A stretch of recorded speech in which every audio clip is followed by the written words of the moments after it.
Pessoal, aqui você tem as 4 principais bacias hidrográficas do Brasil. São Francisco é a número 4 ali. Amazonas é a número 1. Tocantins é a número 2. E a bacia do Paraná é a número 6. Agora, onde que está o Cerrado? Bem aqui. Então você está vendo que o Cerrado tem dentro dele nascentes das 4 maiores bacias hidrográficas do Brasil. Então isso é uma coisa privilegiada.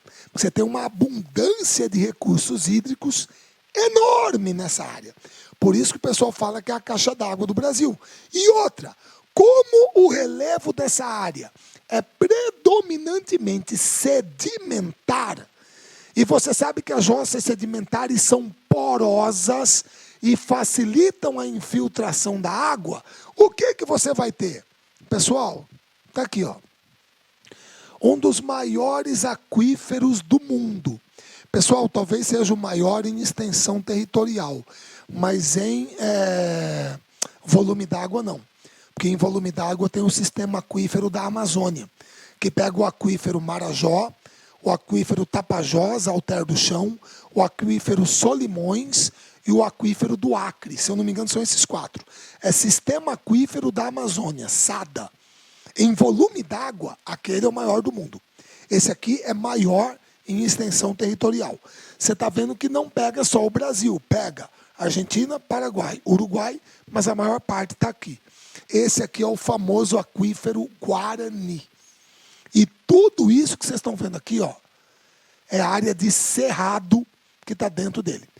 Certo? O abastecimento desse aquífero é aqui, nessa área de formação sedimentar. A água infiltra, vai lá para baixo. Ô Marcelo, mas pelo mapa aqui, se eu estou tendo uma noção, Cuiabá está aqui, não está? Exato.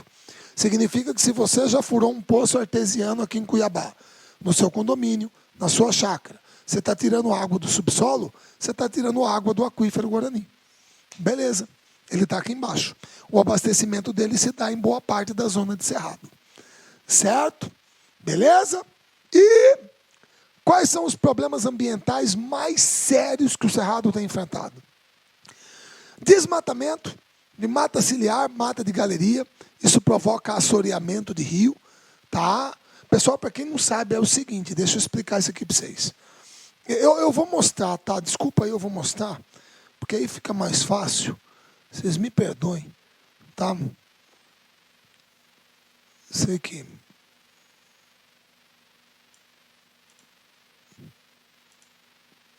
Até vou fazer aqui uma correção, pronto. Depois eu vou pegar tudo aqui e pimba, pronto. Ficou mais fácil.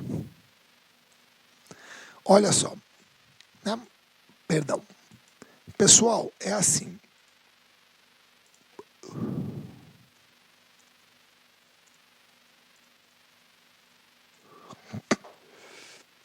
Está aqui uma imagem muito conhecida, certo? Está aqui a Ponte Nova, sobre o rio Cuiabá, certo? Tá joia? Cuiabá, Várzea Grande, beleza? Muito bem, está aqui. Pessoal, veja bem, vocês sabem muito bem que margem de rio é APP, Área de Preservação Permanente, certo? Variável, né, de acordo com o tamanho do rio, tamanho da propriedade. Muito bem. Pessoal, perceba que aqui nós temos mata ainda preservada e do lado de cá também, certo? No entanto, eu deveria chamar isso aqui como mata de galeria ou mata ciliar. Ah, Marcelo, não sei. Como que é? Bom, primeiro vamos assim. Gente, qual é a função dos cílios? Marcelo, o cílio é para proteger os olhos, exatamente. Então, qual é a função dessa mata aqui? Marcelo, proteger o barranco, proteger o rio. Porque se eu retirar essa mata, o que vai acontecer? Chuva, inundação, vai começar a desbarrancar. Vai começar a entrar sedimento no leito do rio, ele vai começar a ficar assoreado. Exatamente. Agora, veja bem. Pessoal, o rio Cuiabá está aqui a mata aqui e a mata aqui. Gente, por acaso, está aparecendo para vocês que as copas das árvores do lado de cá vão se encontrar com as do lado de cá por cima do rio? Não, Marcelo, não vão. Então, isso aqui é uma mata ciliar. É uma mata ciliar. Certo? Função dos cílios, tá? Tá protegendo, beleza, tudo bem. tá? Agora, veja bem. Vamos pegar uma coisa menorzinha.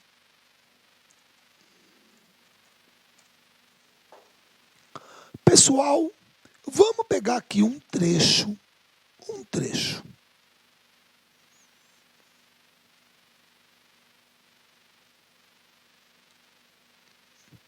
Vai ter que ser lá em cima mesmo, senão eu vou ficar caçando à toa e não vai dar. Vamos lá. Pessoal, está aqui um trecho.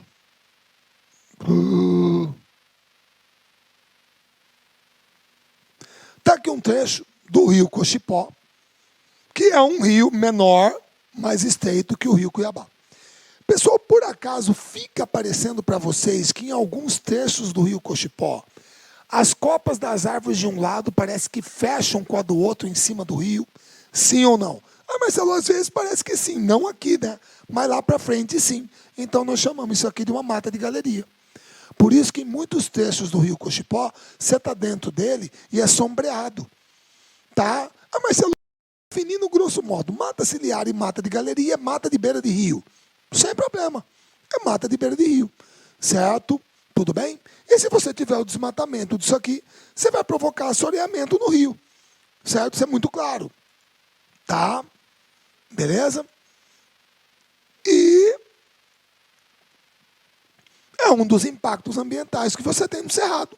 Além de queimadas, a expansão da agropecuária com contaminação do solo, lençol subterrâneo, rios, alimentos do ser humano, erosão laminar superficial, o desmatamento para carvão vegetal, garimpo para o mercúrio. Tudo isso aqui é problema ambiental, certo? Às vezes o pessoal fala, agora está a polêmica com o samba enredo da Imperatriz Leopoldinense, a turma achando que está falando mal do agronegócio. Pessoal, não vamos esquecer, ninguém pode falar mal do agronegócio não, mas ano passado a Unidos da Tijuca homenageou o Sorriso, pô. Então o carnaval tem isso, né? Porque tem esses problemas. Então o agronegócio tem muita coisa boa, mas também tem pepino, certo? Então olha só, aqui ó, área remanescente do Cerrado, certo? Com os dados de 2008, 48% deles já tinha ido para o pau. Certo? 48%. Metade. 50%. Nós estamos em 2016. Certo? Isso aí já deve ter sido ampliado. Tá? Todo mundo se lembra dessa matéria aqui. Não vou passar o vídeo. Aqui, ó. O cara fez a pesquisa, inclusive o pessoal aqui do Pignat, né? O Pignat, o pessoal da Fiocruz, aqui da UFMT, fez a pesquisa. 62 mães lá em Lucas do Rio Verde, leite materno. Em quantas que eles encontraram traços de agrotóxico? Nas 62, gente. Nas 62. Se fossem 20, já seria uma coisa. Agora, em quantas mães nós encontramos traços de agrotóxico? Em todas. Em todas. É um impacto ambiental. Certo? É uma questão ambiental. Você visita essas cidades, moçada, nada contra, mas é assim. Muitas vezes o bairro termina aqui, já é uma fazenda, soja. E avião pulverizando ali, pô, para lá e para cá. Você entendeu? Olha só uma imagem de Alto Garças. E olha que Alto Garças é aqui para a fronteira com Goiás, né? Olha só, a cidade está bem aqui. Pessoal, está tudo desmatado. Todos esses verdinhos que vocês estão vendo aqui é nascente, é curso d'água. Pessoal, significa que se o cara pulverizar aqui, vai para dentro do rio. Você vai contaminar o solo, o alimento, o ser humano, o lençol subterrâneo, os rios. Por acaso estamos querendo descer o pau? Não, gente, mas tudo tem causa e efeito. Certo? É ação e reação. Traz coisa boa, mas também tem problema. Vai querer tapar o sol com a peneira? Então é um impacto ambiental sério. E olha até onde que a turma desmatou, pô, de repente, ó. Até quase na nascente, pô. Certo? Vai degradar a nascente. É complicado, tá? Extração de madeira para fazer carvão. Aí, pô, um guri desse devia estar na escola, pô. Olha como que trabalha. Tinha que estar na escola, certo? Queimada, olha como que fica. Isso aqui é o smog. Smog significa smoke mais fog. Todo mundo se lembra de época em que Cuiabá aqui ficava insuportável. Até o aeroporto fechava. É um nevoeiro formado pela fumaça. Você vê que é uma coisa que acontece muitas vezes no meio rural, mas que traz impacto para o centro urbano. a fumaça pode vir para cá, certo? Garimpo. Aí, ó. Garimpo, principalmente a questão do ouro com mercúrio.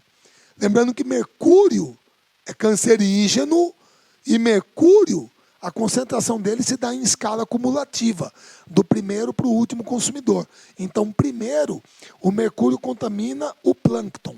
O peixe come o plâncton. Ser humano come o peixe. Quem que é o último consumidor? O ser humano. Então, ele concentra mais. Ele concentra mais. Certo? Então, tudo isso aí é impacto. É impacto dentro do ecossistema cerrado. Então, você tem problemas ambientais sérios dentro desse ecossistema. Tá? Sem falar em outros que eventualmente pode, como eu falei, para quem não lembra, desculpa, eu vou perder um tempinho, tá? Desculpa mais uma vez, certo? Vou até consertar também, pronto. Mas, para quem não lembra,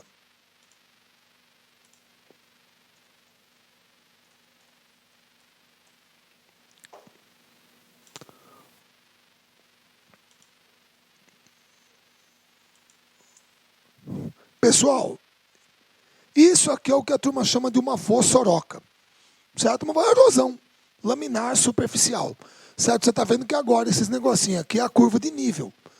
O cara está fazendo uma curva de nível para tentar conter, certo, a expansão disso aqui. Tem como você tapar esse buraco? Tem, uai. Pega 500 caminhão de entulho, joga aqui, você tampa ele. Agora, você vai conseguir recuperar o solo que a água levou? Pode esquecer. Não tem como. Certo? Então, é um tipo de fenômeno que pode acontecer. Inclusive, lá em Campo Novo dos Parecis, o pessoal teve que fazer canal de gabião. São José do Rio Claro foi outra, que quase caiu dentro de uma fossoroca, para conter esse tipo de problema. Certo? Beleza? Tudo bem? Então, esses impactos ambientais você encontra dentro do ecossistema cerrado. Tá joia? E aí, exercícios. Vamos botar aí para todo mundo resolver. Vamos lá. Olha só. A partir da década de 80 do século XIX, programas agrícolas promoveram... Opa, peraí.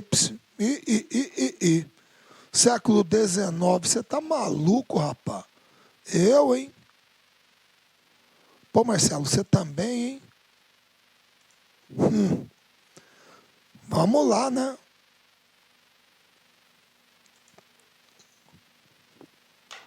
A partir da década de 80 do século XX, programas agrícolas promoveram o desenvolvimento da região centro-oeste do Brasil. Na verdade, começou até um pouquinho antes, né? Mas tudo bem. Isso foi realizado com grande aplicação de capital e utilização de técnicas agrícolas avançadas, que é a turma do agribusiness, do agronegócio. Podemos afirmar que a substituição das formações do cerrado pela agricultura mecanizada, entre outras características, foi favorecida pela grande fertilidade de suas terras planas próprias dos chapadões. Aumentou a tendência natural de processos erosivos por interferências antrópicas, como a compactação do solo. Desnudou extensas áreas de mares e morros, provocando o assoreamento de rios como o Araguaia. Gerou poucos impactos ambientais, tendo em vista a substituição de uma cobertura vegetal por outra. Eliminou as queimadas naturais e antrópicas na região, com o uso de irrigação por gotejamento. Pessoal, vamos naquele velho sistema. Vamos eliminar aquilo que nós sabemos que é coisa absurda. Primeiro, gerou poucos impactos ambientais. E vai substituir uma cobertura vegetal por outra. Por outra não, substituiu por cultura. É por cultura, pô. Certo? Outra, eliminou as queimadas naturais e antrópicas. Quer dizer que não pega mais fogo por raio, por exemplo. Certo? Para com isso é papo furado. Vamos trabalhar o resto. Marcelo, a letra A não pode ser. Pelo que você falou, o solo do cerrado ele não tem grande fertilidade natural. Certo? Não tem. Isso aqui não pode ser. Marcelo, outra. Desnudou extensas áreas de... Eu fiquei entre a B e a C, Marcelo. Como é que fica, pessoal? Cuidado. Nós estamos falando do cerrado. Quando a gente fala mares de morros, todas as vezes que você escutar essa expressão, automaticamente sua cabeça vai para Mata Atlântica. Não se esqueça que agora há pouco,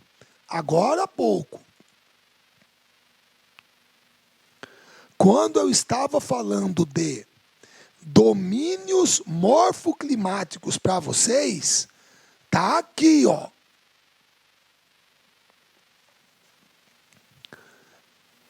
Mares de morros. Você percebe que é o único que a turma não escolheu a vegetação, escolheu o relevo. Mas é a Mata Atlântica aqui no litoral, pô. Então não pode ser cerrado, certo? Agora, vamos lá. Aumentou a tendência natural de processos erosivos por interferência antrópica. O que é antrópica mesmo? Que eu expliquei numa aula passada para vocês? Ah, Marcelo, humana. Como a compactação do solo. Marcelo, eu não estou entendendo. O que é essa compactação do solo? Pessoal, a agropecuária, a agricultura moderna, ela não utiliza muito maquinário. Maquinário pesado, sim ou não? Sim, Marcelo. Trator, colheitadeira. E, por acaso, esse maquinário, passando sobre a superfície, realizando o seu trabalho, ele não tem uma tendência natural a compactar o solo? Sim, Marcelo. Então, se você compacta o solo, o que você tira dele? Marcelo, ar. Se você compacta o solo, você tira o ar. É a mesma coisa que você pegar, botar uma bacia, outra bacia com terra. Em uma delas você vai e pisa. Pisa, pisa, pisa, pisa, pisa, pisa, o máximo que você puder. Aí você pega um balde d'água, joga na que você não pisou e joga na que você pisou. Em qual das duas que a água infiltra mais fácil? Marcelo, na que eu não pisei. Porque onde eu pisei, eu compactei o solo, eu tirei o ar. Então a água dificulta, ela tem mais dificuldade para infiltrar. Então se ela fica retida na superfície, com o desnível, ela vai provocar erosão. Então a compactação do solo favorece processos erosivos. É uma afirmação correta. Tá certo? Beleza? Muito bem. Vamos lá. Outra. Muitas espécies de plantas lenhosas são encontradas no cerrado brasileiro.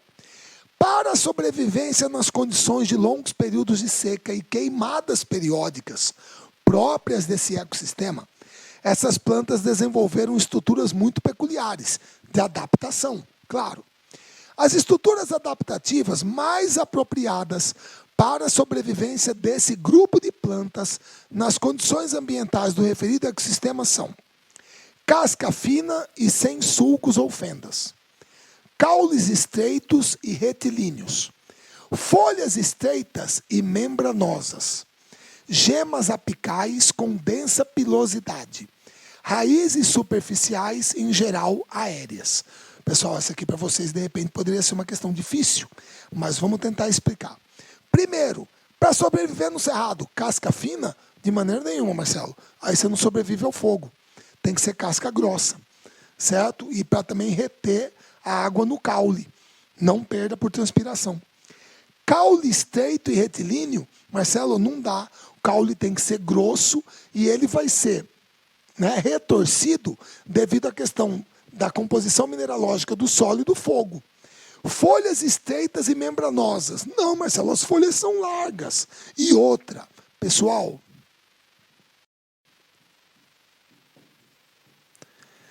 se você encontrar essa expressão para as folhas do cerrado, absolutamente correta. São folhas coriáceas. Marcelo, o que significa isso? Significa que são folhas que se assemelham ao couro. Elas são ásperas. Marcelo, conheço, lixeira. Por isso que a turma fala que o nome da árvore é lixeira. A folha dela parece uma lixa. Exatamente. São folhas coriáceas. Certo? Beleza? Gemas apicais com densa pilosidade. Marcelo, peraí, a gema apical não é aquele lugar que você falou que queima com o fogo? Sim. Mas o que é densa pilosidade? Com muito pelo. Justamente para quê? Para proteger do fogo. Essa é a estrutura adaptativa. Você tem uma gema apical com muita pilosidade, com muito pelo. Então o pelo ajuda a proteger da ação do fogo.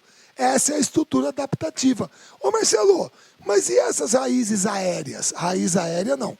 Raiz aérea é típica de mangue, que é ecossistema litorâneo, que tem um solo muito salino, muito pobre em oxigênio. Então você precisa de uma raiz aérea para respirar, certo? Então, essa é a estrutura adaptativa. Essa aqui era uma questão difícil, certo? Beleza?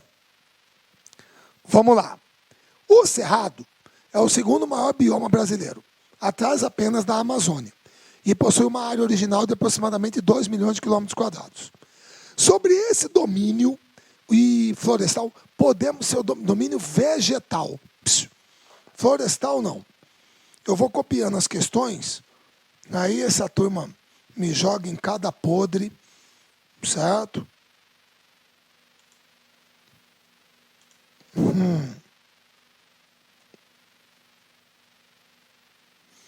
Sobre esse domínio vegetal, podemos afirmar que habita regiões de clima úmido durante todo o ano, possui baixa diversidade ambiental, contém vegetações com árvores de galhos tortuosos e raízes profundas, encontra-se apenas em regiões de solos básicos e férteis, apresenta a maior parte de sua área original conservada. Pessoal, por acaso, é clima úmido durante todo o ano? Não, Marcelo. Verão chuvoso e inverno seco. Fora.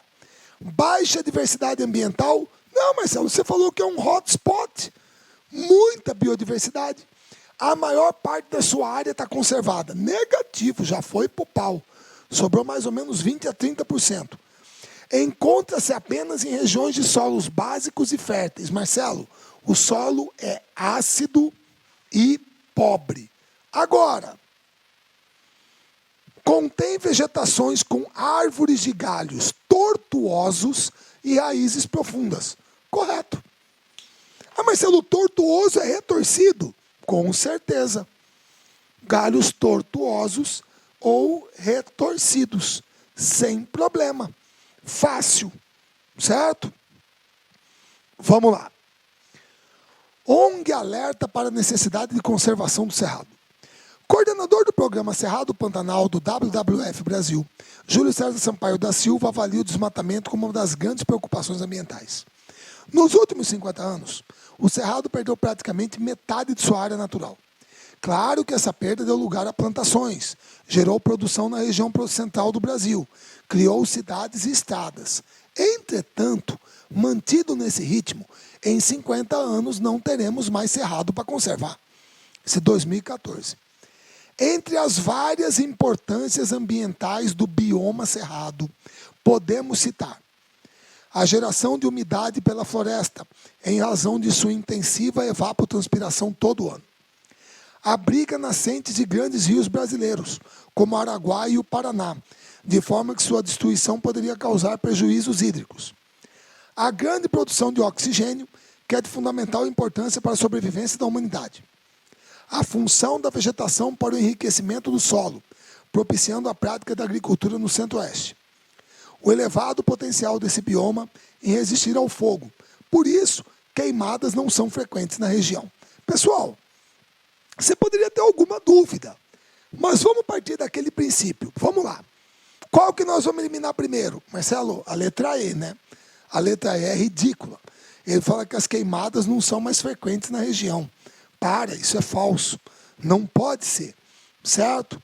Qual outra que nós vamos eliminar? Marcelo, olhando bem, eu eliminaria a letra A. Por quê? Marcelo, floresta. Cerrado não é floresta. Evapotranspiração é na Amazônia. Você falou em clima equatorial. Isso aqui está furado, certo? Outra, Marcelo, peraí. Grande produção de oxigênio. Gente, isso aqui é falso.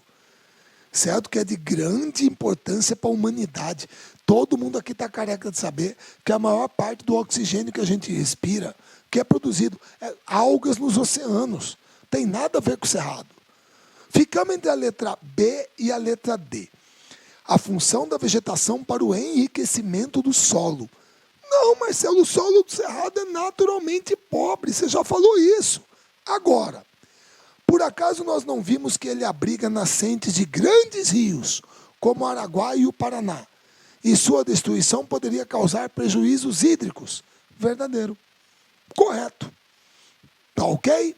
Sempre analisando e pegando aquele erro crasso e fazendo por eliminação. Tranquilo, certo?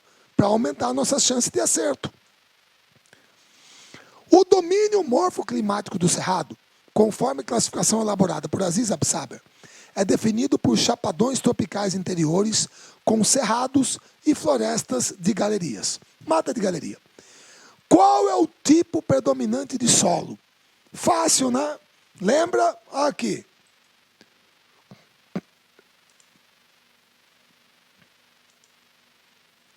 Qual é o tipo predominante de solo do Cerrado na cor vermelha mesmo? Marcelo, tipo predominante.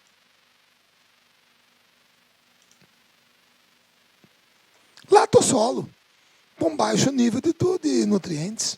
Tranquilo. Certo? Terra roxa? Não, terra roxa é lá no Paraná, pô. Tá lá para baixo na bacia do Paraná.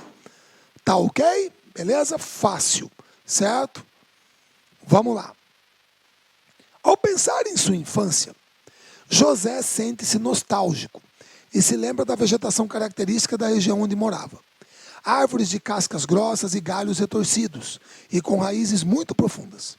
Entre uma árvore e outra, havia espaço suficiente para correr, e no inverno seco, a vegetação ganhava aspecto amarelado. No verão chuvoso, tudo ficava verdinho de novo. Atualmente, a vegetação de que José se recorda não existe mais.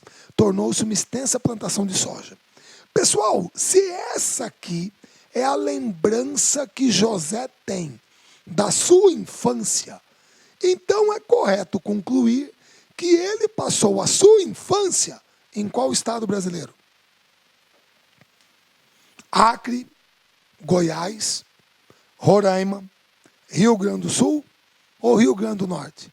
Marcelo, verão chuvoso, inverno seco, casca grossa, galho retorcido, e agora ocupado por soja? No Acre? É ruim, hein? Amazônia. Rio Grande do Norte, Caatinga. Rio Grande do Sul, Pampa. Roraima, Amazônia. Marcelo, o cara estava em Goiás, pô. Vizinho aqui de Mato Grosso, Cerrado. Foi onde ele passou a infância dele. Tranquilo. Certo? Vamos lá. Ah, tá aqui. Isso aqui foi um repeteco daquela lá da frente, ó. Esse bioma, 2 milhões de quilômetros quadrados, lembra que nós respondemos? 837 de aves, 161 de mamíferos, tá? Arbustos esparsos. Aqui, ó. Solo deficiente em nutrientes, rico em ferro e alumínio. Poxa, que bioma é esse? Cerrado. Claro. Certo? Questão fácil. Essa aqui é a boa. Aqui, ó. Aqui você está vendo um perfil do solo, os horizontes do solo. Então, vamos lá. Os latossolos são os solos mais encontrados e utilizados no aproveitamento agrícola no Brasil, típicos do domínio do Cerrado. Podem apresentar diferentes tonalidades, como vermelho e amarelo. Os latossolos, de uma forma geral, apresentam uma. Vamos lá. Dá uma olhada e gabarita para mim. Essa eu vou dar um tempinho para vocês fazerem. Com licença.